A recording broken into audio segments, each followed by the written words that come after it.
Misa arwah pada malam hari ini mau dipimpin oleh Romo Samiran.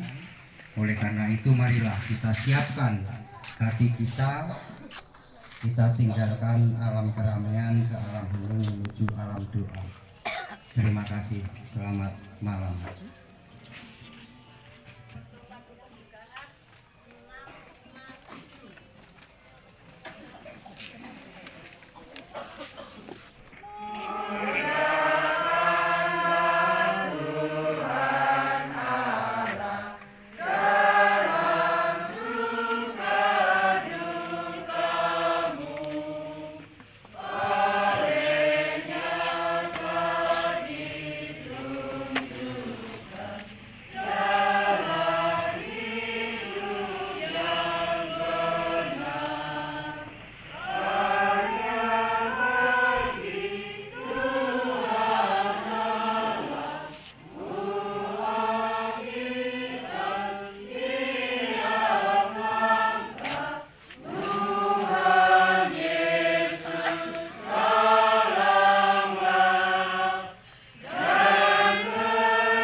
Saudara-saudari yang terkasih, ini pengalaman khusus bagi saya karena setelah 5 tahun lebih sedikit ya, 51 tahun saya meninggalkan Sritejo, ya mampir ke rumahnya Pak Patemo ya baru kali ini gitu. Kalau ke Sritejo sebelah sana agak sering gitu karena Romo Tejo dan beberapa peristiwa, tapi kalau mampir ke rumahnya Pak Patemo atau Mas Saring ya baru kali ini setelah 72 pindah, maka 51 tahun. Maka tadi waktu jalan juga masih capek-capek, artinya masih coba menebak-nebak gitu ya, kemudian perapatan dengan pertolongan ngiwo gitu. Kemudian ya kira-kira setelah dulu itu rumahnya Bu Senit, nggak tahu sekarang siapa yang ya anaknya, kemudian ya itu kurang lebih sebelahnya lah gitu ya, sebelahnya Pak Wir gitu. Nggak tahu Pak Wir apa masih di situ atau ya sudah nggak ada semua ya. Pak Supar Pak itu dulu itu udah dari tahun 70-an. Nah, maka pada kesempatan ini juga saya mengucapkan turut berbela rasa kepada keluarga besar Mas Jumiran yang ditinggalkan oleh ya suami istri secara hampir barengan ya. Yang saya dengarkan sebenarnya sorenya itu Mas Jumiran dipanggil menghadap Tuhan, kemudian paginya istrinya Mbak Sukini menyusul. Ya, saya itu kadang-kadang bingung manggil Sukini itu mau Mbak atau, karena ini teman sekelas saya waktu di SD dan SMP di Sritejo sana, maka ya Mbak ya boleh. Kalau saya jangkar ya nyuwun pangapunten gitu karena kebetulan itu apa namanya satu kelas gitu. Nah, maka waktu saya mendengar berita itu saya kaget sebenarnya, karena saya dengar rapat kemudian hanya mengatakan waduh saya di rapat orang iso ninggal. Maka ya sudah, nanti kalau pas peringatan arwah hitung dino atau matang puluh mungkin saya bisa datang gitu. Kalau nelung dinonya kan pasti agak mepet banget gitu ya. Maka kemudian memang hari ini adalah kehormatan bagi saya boleh bersama-sama hadir di tengah-tengah keluarga besar Mas Jumiran dan Mbak Sukini untuk bersama-sama berdoa untuk kesejahteraan beliau yang sudah dipanggil mendahului Tuhan maupun juga untuk keluarga yang ditinggalkan. Dan saya datang bersama dengan 2 suster Hati Kudus ya. Ini nanti boleh kenalan sendiri dengan dua-duanya ya. Walaupun yang satu itu ya dari BP 11 itu. Kemudian dengan Pak Julius Naruh, ini apa namanya, bukan sopir tapi teman jalan. Kalau ada apa-apa butuh jalan, saya atau kami Romo Wol dan sebagainya itu mengajak beliau karena semangatnya sama-sama, pokoknya menikmati perjalanan bareng begitu. Nah, saudara sekalian, berkaitan dengan soal kalau boleh saya sebut misteri kematian. Dalam bahasa Katolik itu disebut dengan misteri karena sebenarnya itu rahasia, nggak ada orang yang tahu sebenarnya di balik batasan kematian itu persisnya seperti apa, tidak ada yang tahu kecuali dari apa yang sudah diberitahukan oleh Tuhan Allah kepada kita melalui para utusannya, para nabi dan sebagainya, termasuk kalau untuk kita orang Katolik apa yang disampaikan oleh Yesus Sang Putra, salah satunya dari bacaan yang tadi kita dengarkan. Maka pada kesempatan ini kalau boleh semacam menarik benang merah dari apa yang dikatakan oleh Yesus maupun oleh Paulus di dalam bacaan yang pertama, bahwa kita semua tidak akan mati. Kan Paulus tadi mengatakan begitu kan, kita semua hanya akan diubah. Tapi ya kemudian kan pertanyaannya adalah, kalau nggak mati diubah itu sebagaimana persisnya gitu. Maka pertanyaan banyak orang adalah, setelah kematian ini jane kepiye begitu. Maka kita kalau mau mencoba untuk mencari pegangan hidup, salah satu pegangan yang bisa kita angkat adalah apa yang ada dalam syahadat kita. Bagian terakhir dari syahadat itu kan kita mengatakan apa?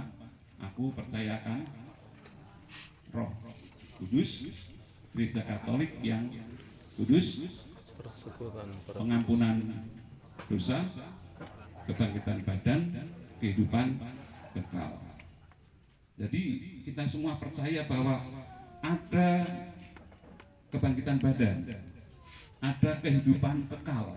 Itu yang dikatakan oleh Paulus tadi, bahwa kita semuanya tidak akan mati. Itu artinya bahwa kita semuanya orang-orang beriman akan dibangkitkan untuk kehidupan kekal. Tetapi syaratnya adalah dengan apa yang tadi disebut dengan pengampunan dosa. Maka kita bersama-sama diajak menyadari bahwa bagi kita manusia, sebenarnya kalau boleh kita katakan yang pasti itu ya kematian. Yang pasti itu kematian. Maksud saya bahwa apa yang kalau saya mengatakan yang pasti kematian, karena tidak ada orang yang tahu bahwa akan dilahirkan, ya kan? Tapi orang yang pernah lahir pasti akan mati. Maka yang paling pasti adalah kematian. Maka marilah kita siapkan bagian yang paling pasti ini. Karena yang lain itu nggak pasti. Sugih belum pasti. Hidup kepenak belum pasti, ya kan? Hidup ngerkoso juga belum pasti. Gitu. Tetapi mati pasti. Maka keliru kalau orang mengejar kekayaan tetapi lupa memelihara kehidupan supaya siap mati. Maka dalam renungan saya secara pribadi itu saya cuma mengatakan Sukini itu hebat. Ya. Itu betul-betul sehidup semati dengan Mas Sumiran.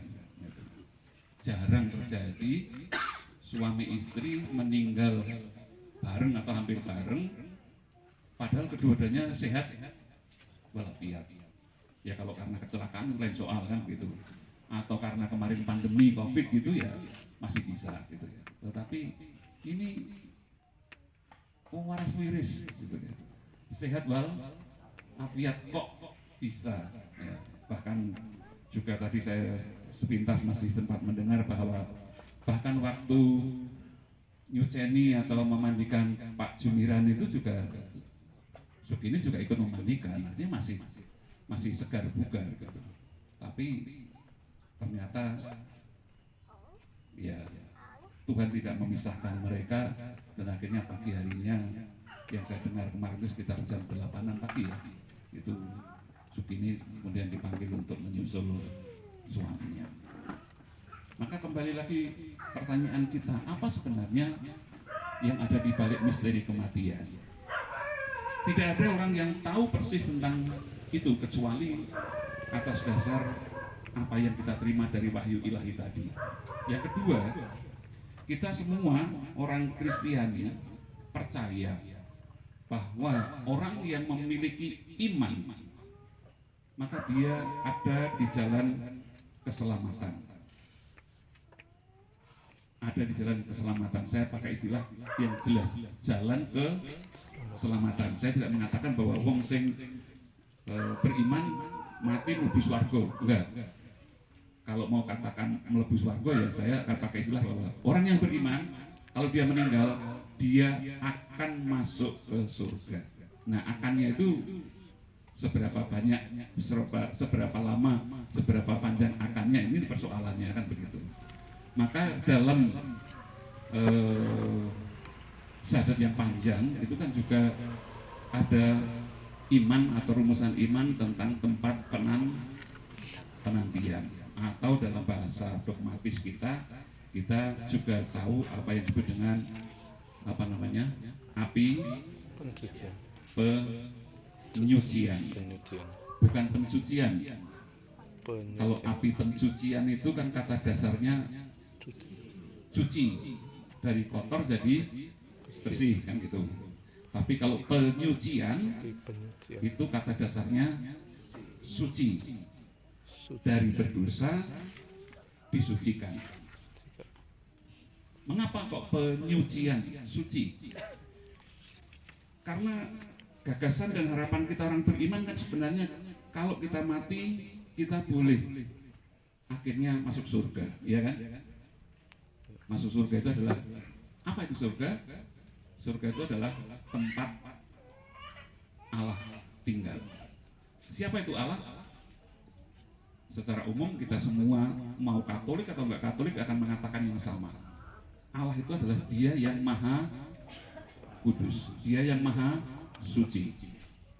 Maka kalau kita itu mau berjumpa dengan Dia yang Maha Suci, kalau mau bahagia, mau nyaman, maka orang atau kita itu harus suci juga.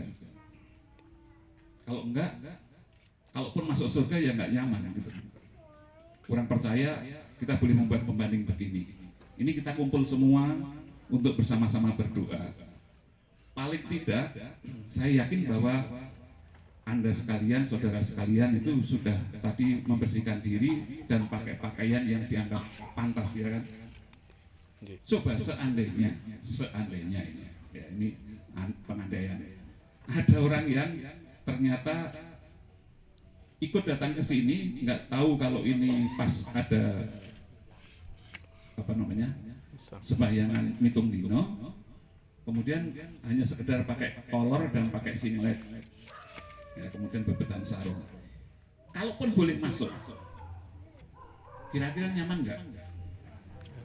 Nggak nyaman. Maka bukan soal boleh atau nggak boleh, tetapi soal supaya kita ikut ambil bagian dan kita ambil bagiannya itu secara nyaman gitu, secara sempurna. Karena surga itu kan istilah kita juga disebut sebagai tempat kebahagiaan sempurna. Maka kita bersama-sama ingin supaya kita juga memiliki kesucian sempurna sebagai manusia, tentu saja bukan sebagai Allah. Maka kalau mengatakan bahwa ya tapi siapa yang akan bisa ngembari kesempurnaan kesucian Allah, kita nggak perlu, karena Allah sendiri juga Maha tahu batas kesucian manusia itu ada batasnya juga gitu. Maka yang kita usahakan adalah nggayuh, kalau boleh saya katakan, kesucian kita sebagai manusia. Itu yang kita upayakan. Oleh karena itu di dalam tradisi Katolik ada doa arwah. Itu salah satu bagian dari upaya kita. Di samping untuk kesempurnaan atau kesucian kita juga berharap moga-moga doa-doa kita akan menolong, akan melengkapi kekurang sempurnaan dari saudara-saudari yang kita doakan. Maka kan kita akan mengatakan bahwa semoga Tuhan berkenan mengampuni dosanya, memaafkan kesalahannya dan seterusnya. Supaya apa? Akhirnya dibersihkan, disucikan. Sehingga dengan demikian kalau kemudian orang yang sudah meninggal itu berjumpa dengan yang Maha Suci, dia menjadi nyaman, dia menjadi damai.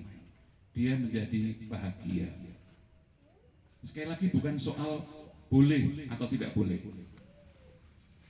Kita tuh boleh kalau seandainya misalnya Pak Jokowi datang gitu, Pak Jokowi kan nggak ribet orangnya kan, mau keluar dari sawah langsung salaman dengan dia, Pak Jokowi oke-oke aja gitu.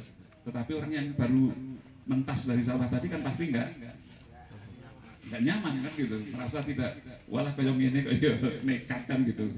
Maka paling enggak kan orang akan cuci kaki, cuci tangan, kemudian bersihkan, baru kemudian kalau bisa ganti pakaian seadanya yang dia bisa segera dapat, baru kemudian bisa lebih tahan atau lebih nyaman tinggal di situ. Kalau tetap nekat, paling-paling ya coba begitu sentuhan salaman langsung hilang lagi untuk ya istilahnya membersihkan atau melengkapi kekurang sempurnaan itu. Itulah sebenarnya apa yang kita lakukan pada kesempatan seperti ini. Maka sebagai orang Katolik sebenarnya kita pantas bersyukur karena dalam tradisi Katolik itu adat istiadat Jawa itu diterima dengan amat baik. Memang sejauh itu cocok dengan iman dan kebetulan memang banyak yang cocok. Doa untuk 3 hari, kebetulan juga kita punya banyak peristiwa tentang 3 hari. Bahkan Yesus sendiri juga berbaring dalam makam selama 3 hari. 7 itu juga hari yang amat istimewa, hari yang disucikan. Tuhan menciptakan alam semesta 7 hari. Jumlah hari pun juga ada 7. Sakramen ada 7. Karunia Roh Kudus ada 7 dan seterusnya. Maka 7 adalah angka yang memang pantas untuk kita syukuri ya. Dan kemudian juga 40 nanti kalau matang puluh dino ya. Kebetulan juga dalam tradisi Katolik angka 40 itu juga amat kuat dalam kalau boleh kita kan peristiwa iman ya. Angka 40 umat Israel keluar dari Mesir selama 40 hari kan begitu ya. Nabi Nuh itu kalau Islam kan sebut Nabi Nuh ya, pernah mengalami banjir bandang, dunia kelepang dengan banjir bandang selama berapa hari? 40 hari. Tuhan Yesus juga menemani para murid setelah bangkit selama 40 hari. Maka juga kita orang Katolik punya tradisi juga untuk persiapan masa Prapaskah selama 40 hari juga. Begitu seterusnya. Dengan kata lain, angka 40 adalah angka yang mudah diterima dalam gereja Katolik. Ya. Hanya paling-paling nanti yang agak berbeda adalah istilah menda. Menda itu nyetahun ya. Nah kalau orang Jawa nyetahun kan kadang-kadang pakai hitungan Jawa. Ya, artinya itu kalau seandainya itu bulan Jawanya itu apa Sapar gitu ya, kemudian 20 Sapar ya 20 Sapar dan seterusnya. Tetapi untuk Katolik karena kita pakai kalender Masehi, maka biasanya pakai kalender Masehi ya. Kalau seandainya tanggal 1 Juli ya 1 Juli begitu. Kalau pertanyaannya mana yang benar? Semua benar. Artinya tidak ada yang dilarang. Mengapa? Karena di surga itu juga nggak ada hari kayak kita sebenarnya, ya kan? Surga itu kan tempat Allah yang tidak terikat oleh ruang dan waktu. Kalau tidak terikat ruang dan waktu berarti ya sebenarnya nggak ada hari, tapi juga nggak ada batas. Maka tadi dikatakan bahwa Yesus kan mengatakan di rumah Bapakku ada banyak tempat. Di surga itu ada banyak tempat. Maka kalau kita pernah berpikir, tetapi wong sakmene kae lho, ngalam dunya pirang ratus miliar, nek sejak zaman Adam sampai sekarang sampai nanti lagi akan ada berapa miliar orang.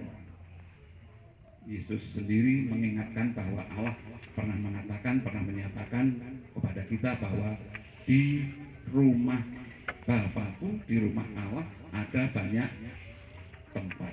Tidak ada batasnya. Tuhan Allah ingin semua orang masuk surga, karena memang kita diciptakan karena dicintai oleh Allah. Allah itu menciptakan manusia karena mengasihi, bukan menciptakan manusia untuk dihukum. Atas dasar itulah, maka pada malam hari ini kita bersama-sama berkumpul untuk berdoa bagi Bapak Yohanes Jemiran dan Maria Magdalena Sukini dengan harapan yang sama, bahwa mereka dikasihi oleh Allah dan akhirnya mereka moga-moga dengan cepat boleh beristirahat dalam kedamaian abadi di surga. Kita yang masih hidup berharap moga-moga kita juga setia untuk mengabdi dan percaya kepada penyelenggaraan Allah, dan kalau nanti kita dipanggil mbuh kapan, kita tidak ada yang tahu. Nah, kita hanya tahu bahwa kita pernah lahir, tapi kapan akan mati, di mana jalarannya nggak ada yang tahu. Tetapi kita yakin bahwa itu pasti akan datang kepada kita. Moga-moga pada saat kita nanti dipanggil, kita juga kedapatan mati dalam iman. Sehingga dengan demikian kita juga boleh berjumpa kembali dengan saudara-saudara yang mendahului kita. Bukan hanya yang kita kenal, tetapi siapa saja orang-orang pilihan Allah, orang-orang yang dikasihi Allah, orang-orang yang beriman, orang-orang yang sudah dikuduskan. Karena seringkali saya menjawab pertanyaan beberapa orang yang mengatakan, Romo, di surga itu yang masuk lebih banyak mana, masuk neraka atau surga? Jawaban saya sederhana, tidak ada yang tahu mana yang banyak. Tetapi Tuhan Allah menghendaki sebanyak mungkin orang yang Dia ciptakan itu berhasil masuk surga. Tuhan Allah tidak menghendaki kita masuk neraka. Maka kita berjuang untuk boleh masuk ke surga itu. Itu aja yang kita percaya. Dan kita juga berharap bahwa kita boleh menikmati itu bersama-sama dengan semua orang yang dipilih oleh Allah. Karena seringkali saya mengatakan bahwa opo sih enaem lebih swargo dewean. Kan banyak orang yang memikirkan bahwa swargo itu hanya punya kelompok kita terbatas gitu. Enggak. Katolik itu terbuka, namanya Katolik itu artinya umum. Allah Bapa kami yang maha baik, Engkau memberkati kami dan bumi serta tanah, serta menguduskannya sebagai mana yang Kau kehendaki untuk kami. Keindahan dan keharuman bunga melambangkan kemuliaan dan keharuman nama-Mu. Maka kami mohon ya Tuhan, berkatilah bunga-bunga ini yang akan kami taburkan pada makam hamba-hamba-Mu, Bapak Yohanes Jemiran dan Ibu Maria Magdalena Sukini yang telah Engkau panggil 7 hari yang lalu. Semoga taburan bunga ini dan keharumannya menghadirkan kemuliaan-Mu yang memenuhi bumi dan hamba-hamba-Mu ini. Demi Kristus Tuhan dan pengantar kami. Amin.